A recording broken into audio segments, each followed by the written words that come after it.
ये मूल निवासी म्यूजिक मंच की ओर से आदरणीय हमारे बड़े भैया श्री मन्नू यादव की देखरेख में गीत जा रही है। और भाई सुनो, हम देख रहे हैं तुम आज एक हफ्ते से काफी उदास रह रही हो, क्या कारण है? उदास की बात पूछ रहे हैं आप? हाँ। उदासी की बात यह बा अच्छा कि ये देश दुनिया में इस जमाना में आज के डेट में नारियन के अस्मत पर हाँ हैवानियत इतनी हमला बोल देले बा। ओ हो दिन पर दिन उनके अस्मत के लुटल जा रहल बा। बार देवी तो के का कहल जा? का करी, भगवान से रोज विनय करत ही कि मालिक अस्मत कर रक्षा करा नारियन की अबला कर। अच्छा रक्षा करी मालिक, कहाँ बने लेकिन सामने आवत ना हो। अच्छा हाँ, तो कैसे विनती करत हूँ देवी तनी बताइया था। हाँ सुनी, रोजे खबर सुन लगे ही आराम बन यही नारी का रक्षा कर भगवान, यही नारी का रक्षा कर भगवान, यही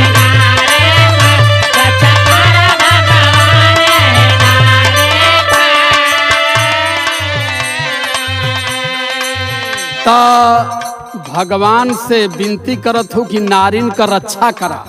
बहुत एकदम समझ ला कि इतना कोशिश करती, भक्ति भाव करत नाम का उच्चारण करत थी, लेकिन मालिक बारे तुआर कोशिश पता न कहाँ बाड़न। अरे अंध भक्त हो तू। हम अंध भक्त बाड़ी। सुना सुना सुना, नारी के असमत काहे लुटा थी काहे के हम बतावत हूँ। हाँ बताई। कमन रक्षा करिया जे उतारे खुद सारी, यही नारी का देवता बाट बलतारी, यही नारी देवता बाट बलतारी।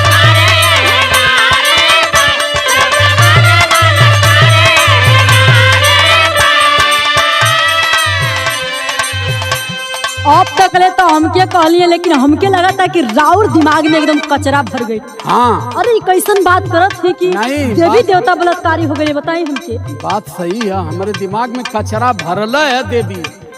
यही बदे प्रयास करत है कि कचरा हमार तुम्हारी साफ करा। ना ही बताए, हम देवी देवता के इतना मानत बाड़ी, पूजत बाड़ी कि ऐसा न खा आप बलात्कारी बतावत लोग। अच्छा समझ बड़ा माने लू। हाँ तब का तब तो तुम्हार चूल बर्तन भी करत हुई। हाँ, काहे ना लक्ष्मी जी आई उधर चौका करे। चूल बर्तन तो ना करे लोग, लेकिन सुनी हमार बात। हाँ। बलात्कारी देवता होले हम नाही मानी,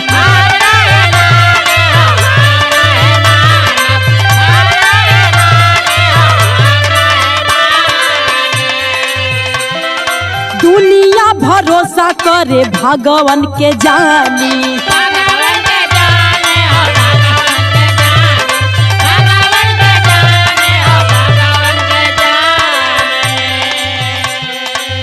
एगो औरी बात सुनी। अच्छा सुनी फरियाद पूरा करे यार मान, यही नारी का रक्षा कर भगवान, यही नारी का रक्षा कर भगवान।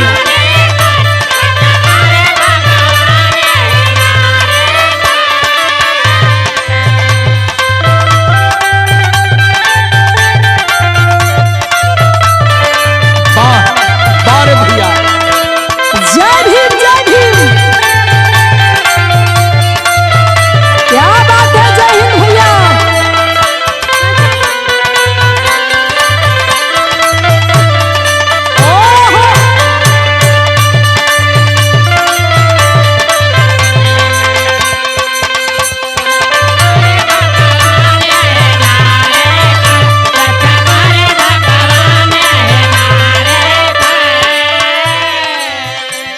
अच्छा तू मानत हूँ कि देवता बलात्कारी ना हो? ना ही हो, एकदम ना, एकदम साफ पाक हो, एकदम पूरा। अच्छा तो सुना, हम बतावत है का? ये हम ना बतावत है, अपने घर से ना गढ़त है। अच्छा ई ललई यादव का सच्ची रामायण जब पढ़बू तो दिमाग से ही घास तोरे बहरे आई। अच्छा अच्छा आई वेद रामायण में भी लिखल है, पूरा दुनिया पूरा संसार जानत है, लेकिन जेकरे आँखी में हप्पा मरले है, काने में शीशा डारल है, उ ना जान पाई। सुना का श्री हरि विष्णु का चरित्र रहल गंदा। सुना सुना सुनो तानी लुटलाई जालंधर का पत्नी रहल वृंदा।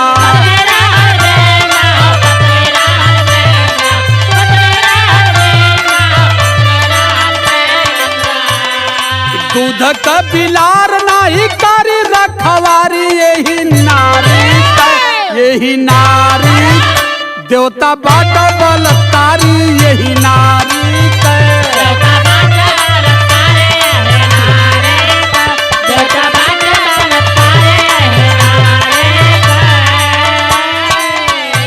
समझ में आयल कि ना? खूब समझ में आवत बा। अरे का सबके एक के जैसन बूझ लेनी। अच्छा सब एक जैसन ना होला। अच्छा जौन बतियातर तो मैं केहू दूसरे तरीके के खत वो के बतावा। सुनी सुनी हाँ ये के नजर से नाही तू सब का के देखा।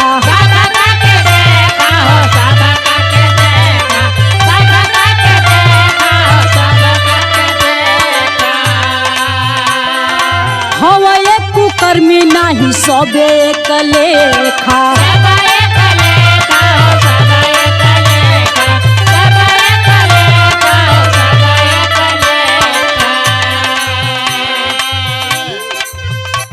हाँ सुनत बटले बाड़ी, मने सब एक तरीके का ना नाही हो, सब एक तरीके का ना होला। अच्छा मने देवता कुछ बलात्कारी अमा कुछ ब्रह्मचारी है। अरे ब्रह्मचारी की बात करें तो भगवान बजरंग बली की जानी ला ना। हाँ वो तो जनबे कर। अरे उन्हीं का देन है कि दहिया में जान बा गावत हवा। नहीं वो तो हमार दयाद हम, हमसे उनसे न्योता हकारी हो दे। अच्छा हाँ वो तो हम जानते हैं बजरंग बली के। अरे का जनबा उनकर देन है कि पहलवान एक से एक जाके दुश्मन के अखाड़ा में पछाड़ देलन। बुद्धि को माठा मत बनाओ, अपनी बात कहो। अच्छा हम माथा बनाओ तनी। हाँ तो सुनी ये के नजर से नाही सब का के देखा।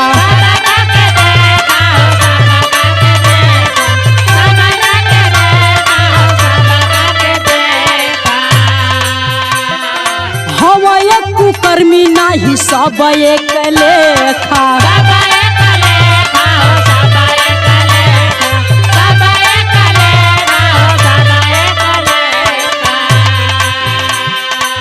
समझ ली एगो देवता गड़बड़ कर देहला तो सब उहे ना हो जाई। तो देवता खाली मने देवता कुछ गड़बड़ भी करल। हाँ काहे ना। जैसे आप कहत हैं कि उनका मंदिर में बलात्कार हो गई। नहीं मंदिर में बलात्कार भइला, इन कहते कि विष्णु जी का कैला बिंदा का पूजा करत रहला। हम नहीं जैसे जाना था कि हमार बात तो के कांटा नहीं लगत है। अरे जन बतियावत हवा ना समझावत थी तो हमार बतिया ना निक लगत है। सुनी तब करनियत ना होला एक समान, यही नारी का रक्षा करे भगवान, यही नारी का।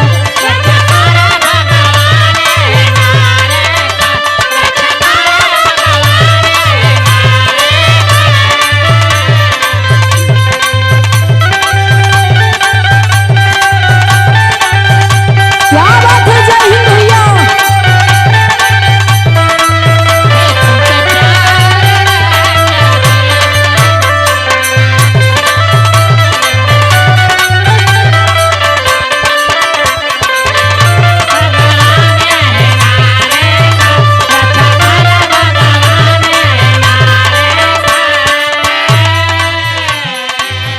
तो तुअरे कहले का मतलब कि कुल देवता बलात्कारी ना होला, कुछ देवता बलात्कारी। हाँ गलती हो जाला। हाँ एकाध देवतन से। हाँ हाँ वाह अरे बारे देवी तू तो ज्ञान का भंडार ही हो। सुना का भाई दूसरे देवता की बात सुना। अरे इंद्र देव या हिल्या का लुटलाई जतिया,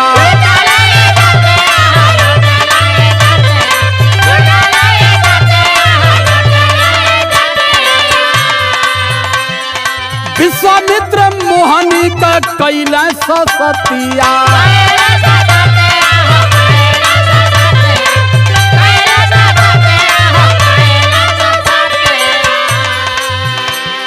इंद्रदेव जौन आई पनिया बरसावल जी। गौतम ऋषि का दुल्हन बड़ी चुटुक मुटुक रह एक दाई देख ले तो जुगाड़ लगा के फर्जी मुर्गा बन के बोलवाई के चल गईला। आ जाए के जवन बात तवन की कह के वापिस आ गई जो है सो करके जब वहां से लौटल तो गौतम ऋषि के पता ना चल। वो मुर्गवा जौन बनल रहा चंद्रमा उठाए के मरला जाल वही में अझुराए गए। अब वो कुल ढेर ना बतियाओ थे लेकिन आई सुना का थे और देवता। हाँ का तीसरा देवता के बतावत थे। हाँ बताइए। साड़ी लेके भागे श्याम का तमक डारी यही नारी देवता बाट बलतारी यही नारी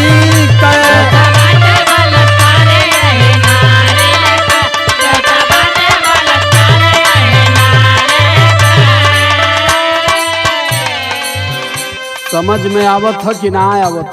अच्छा ये बताइए एगो बात हम तब से सोचत है। हाँ तू कहत हवा कि भगवान बलात्कार कह के भगवान हो गईले।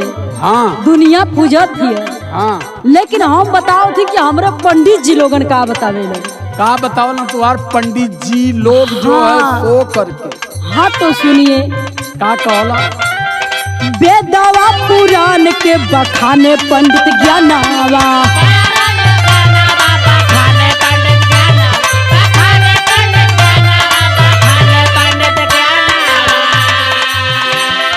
बलात्कारी देवता बनी गईले भगवानवा। ई तू कहेला हमरा। अरे सुनो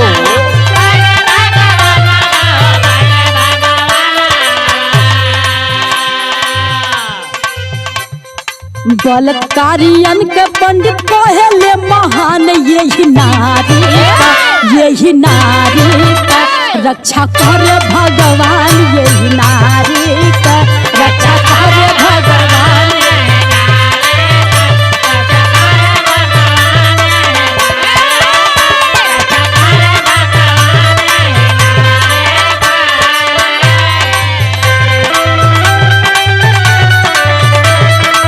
क्या बात है, जवाब नहीं है। जय भीम जय भीम।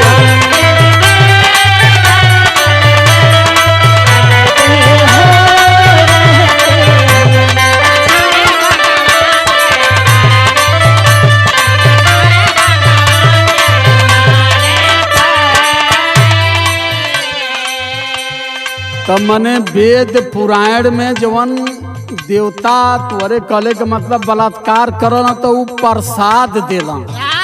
पंडित जी लोग बतावाला।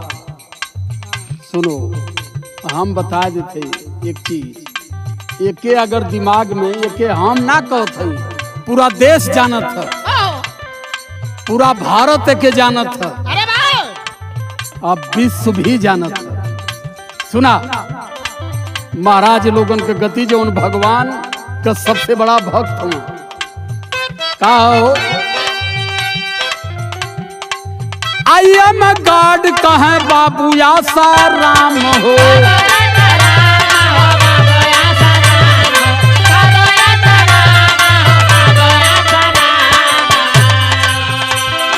राम रहीम हासिल कैला मुकाम हो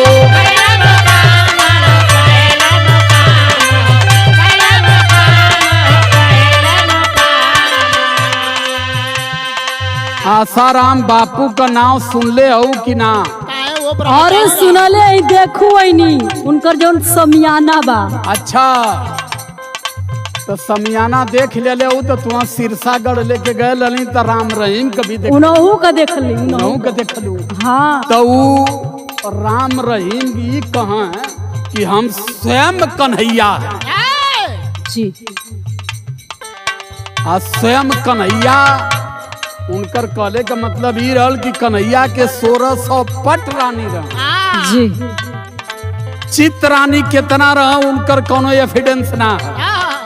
तो कम से कम कन्हैया के 1600 पट रानी रह। तो हमरे तो भाई 900 चित रानी भई। बाबा साहब का कलम घूमल वो संविधान के ताकत से महिलन के साथे अन्याय करवालन के ठेल के गईलन जेल। सुनो पाखंडियों की बात जो भगवान के नाम पर इस देश को इस धर्म को रोजगार बनाए हैं। आई एम गॉड कहे बापू आसा राम हो।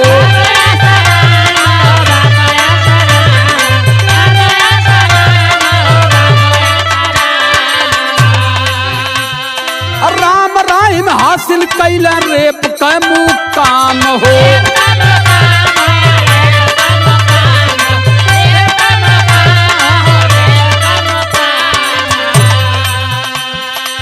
मंदिर में इज्जत लूटत पंडा पुजारी यही नारी का देवता बाटा बलकारी यही नारी।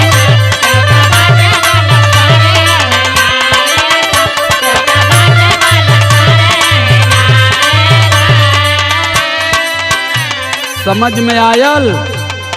आसाराम बाबू कहा कि आई एम गॉड मने मैं स्वयं भगवान हूँ। आप फूल फेंका मटक के झटक के दारी यहाँ ले रहा जहाँ फूल पड़े तो बस परमात्मा इनके पसंद कैले। भसम खान भसम माने जानती हो ताका हाँ हाँ करो। अरे मैं जानत हूँ भसम सोने का भसम और में शिलाजीत के साथ वगैरह इत्यादि भी रहती थी। भगवान नहीं है एक रोजगार और भगवान इस धरती का बेविचार का सबसे बड़ा साधन है। इसे जानो। आपकी बात हमारी समझ में आ गई। अच्छा देवी ये जो न आसाराम और राम रहीम जी कैलन हाँ ये सही बात के जानत बाड़ी कि नारियन के अबला के लड़कियन के जितनी भी औरत रहली अपने जाल में फंसा के उनके अस्मत के साथ खिलवाड़ कैलन। खिलवाड़ ना करें मनो ओके लूटे पाटे। जी हाँ तो ये सही है कि हमारे बाबा साहब की संविधान के कानून का देन है कि उन्हें जेल के हवालात में डाला गया साहब। तो इसीलिए अपने बहुजन समाज के लोगों को कहना चाहती हूँ जगाना चाहती हूँ साहब कि आप लोग संघर्ष करिए और एकत्रित होइए। कहना है गीत के माध्यम से कैसे।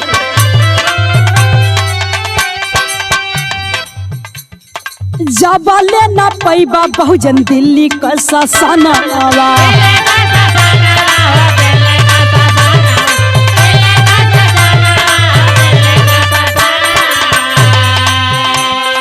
सुरक्षित बेटी बहन ना रही संविधानवा।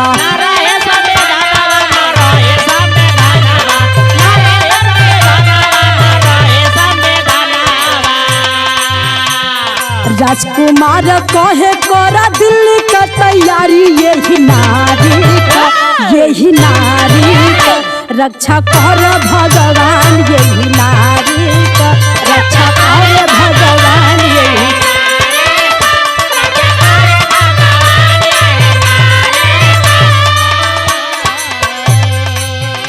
अब समझ में आयल। हाँ बिल्कुल समझ में आ गई हमरे। तो समझ में आ गया था ई मनलू की देवी देवता इज्जत का रक्षा कपई है ना ही बिल्कुल ना करी कपई है ना एकदम। तो सुना यह सबके बतावा। सदियों से अब तक नहीं रुकल अत्याचार हो।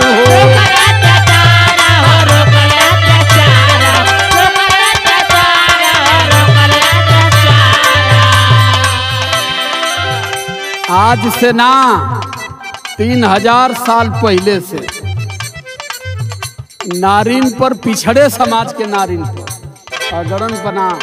अगड़न में तो पहले नारी रहबे न कैली, अगड़े भी अपने नारिन के पिछड़े समझें। यही बदे बाबा लोग मनुस्मृति में बनौले रहना कि मेहरारून के पढ़े का बिल्कुल अधिकार ना है। तई तो हमरे परमात्मा का, जो भगवानों के भगवान थे, बाबा साहब की देन हुई कि चाहे सवर्ण की महिला हो या पिछड़े समाज की महिला हो, पढ़ने का सबको अधिकार मिलना चाहिए, पुरुषों के बराबर चलने का भी अधिकार मिलना चाहिए। इसलिए बता रहे हैं, सुनो। सदियों से अब तक नहीं रुकल अत्याचार हो,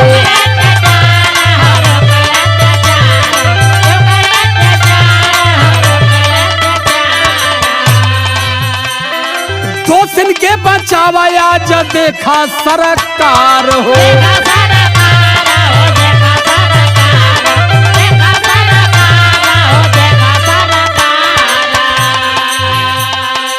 जितना ये देश में बलात्कारी दोषी हमारे, आज भारत में मनवादी गवर्नमेंट है, आरएसएस का गवर्नमेंट है।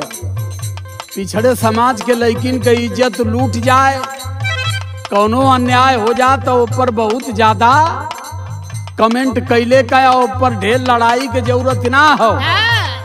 अब एक ठे हाथ रस में कांड भैल, हमके बड़ा दुख होला ये लोकतंत्र में, जमहूरियत में, डेमोक्रेसी में। यहाँ का डीपीजी कहा कि उसके सीसन में वीर नहीं पाया गया, इसलिए हम मानते हैं कि उसके साथ बलात्कार नहीं हुआ है। और मैं गीत के माध्यम से उस डीपीजी को कहना चाहता हूं कि अगर बेटी के बाप हो तुम, तेरी बेटी के साथ कभी ऐसा होगा तो ये शब्द तुम कह लेना, क्योंकि ये बात सिर्फ मेडिकल करने वाले डॉक्टर के पास ये अधिकार है कहने का।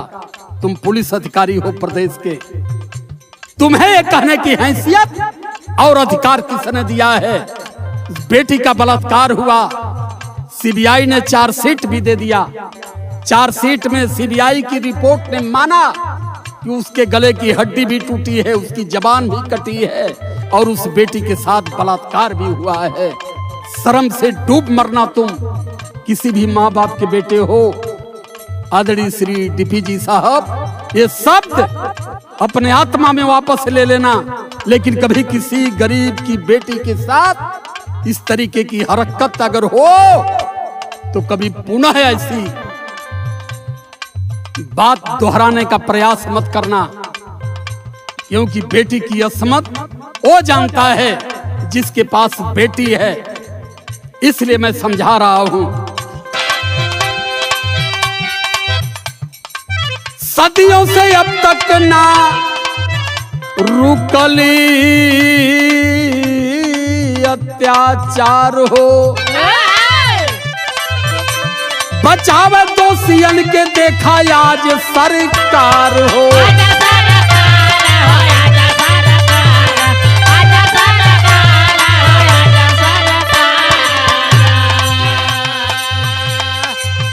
हमारे भाई, हमारे बाबू नितेश ने इस गीत को चंडीगढ़ से लिख करके भेजे और उन्होंने कहा कि गुरुजी, देश की स्थिति और परिस्थिति मैं अपने कलमों से लिख करके आपको दे रहा हूं। इसे आप कंचन के साथ समाज में भेजिए ताकि हमारा पिछड़ा समाज, सोया हुआ समाज जाग सके। तो मैं बाबू को धन्यवाद देता हूं, नितेश को, हमारे सौरभ सम्राट, हमारे संतोष कुमार, हमारे जय हिंद, हमारे छोटू, हमारे इंदन, हमारे गोलू, हमारे पिंटू और हमारे मन्नू भैया, तमाम लोग बैठे स्टूडियो में। मैं सभी लोगों का आदर सम्मान सादर जय भीम करते हुए ये आखिरी लाइन कहना चाहता हूं। जगावल कंचन बहुजन का बोले नादान, यही नारी के, यही नारी के देवता बाट बलतारी, यही नारी के।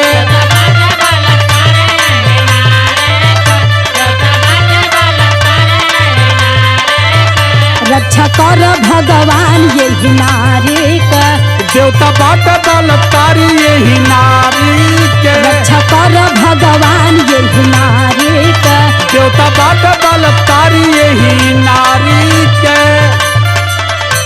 ओ हो